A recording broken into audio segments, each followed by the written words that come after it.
Hello everybody, welcome inside the CrossFit Update Studios. I'm Pat Sherwood, joined today by the fittest man on earth, Mat Fraser.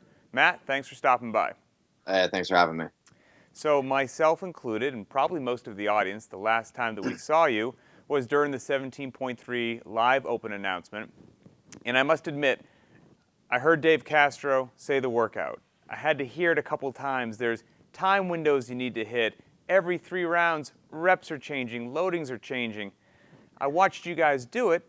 I watched Panchek and Sager not break up the pull-ups, and you didn't. I said, Fraser's making a mistake. But you didn't make a mistake. How do you hear such a complicated workout and come up with such an effective strategy so quickly? When he first said it, you saw his chalkboard and it was just like a mess of Right.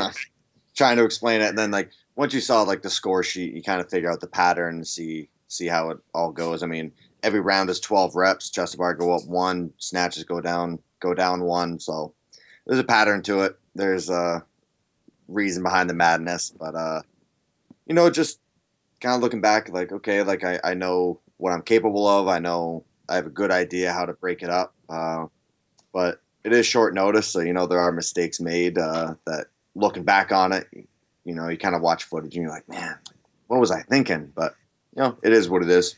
Right, and because of that, exactly what you just said, such short notice, you don't have a lot of time to really think it out. A lot of athletes that find themselves doing those live open announcements wind up redoing it sometime before the close on Monday at 5 p.m., but you didn't. Why did you choose not to? I'm just trying to just do all the workouts once. I figured the score was good enough to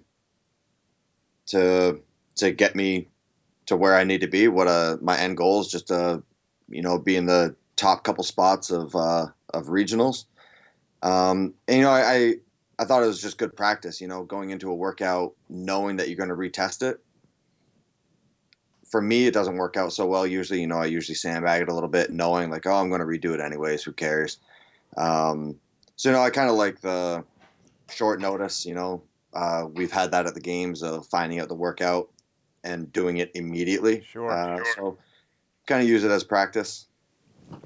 So you're currently sitting in first place worldwide after 3 weeks, and you're poised very nicely to potentially win the Open for the second time in your career. Where does that fall on your spectrum of importance? So low. So low. I had a feeling you might say that. So that kind of brings me to another question, which is, if that's not your focus, what is? I mean, can you peak for both regionals and the games? Do you have to choose one or the other? How does the season lay out in your head? Training for the games. That's it. That's my only thing on my horizon is training for the games. Training's going well right now. It's by no means fantastic. But already instead of waiting until after regionals to start swimming, start running, doing all that stuff, I'm doing the games-esque workouts, getting in the pool, going to the track, all that stuff. But yeah, I mean, the open workouts, I mean, they aren't even the first workout of the day. They're just a workout plopped in the middle. So just training through. Now you say that, it's not going great right now, but you're still winning the Open, which is fantastic. And I love that. I mean, in my opinion, as an analyst, it's classic Mat Fraser, which I enjoy so much, which is, I watched the Fittest On Earth documentary. Even in my wonderful screen back there, you're not happy. You say, you go back, you look at the footage, you always see something where you can improve, even though last year you had the largest margin of victory ever for a champion at the Games. So my final question to you is, what is it going to take in 2017 to turn that frown upside down? I don't know. Like when I have that face on, I'm not unhappy. I'm just trying to be very focused and concentrate on the task at hand. Well, whatever you're doing is working, so keep doing it.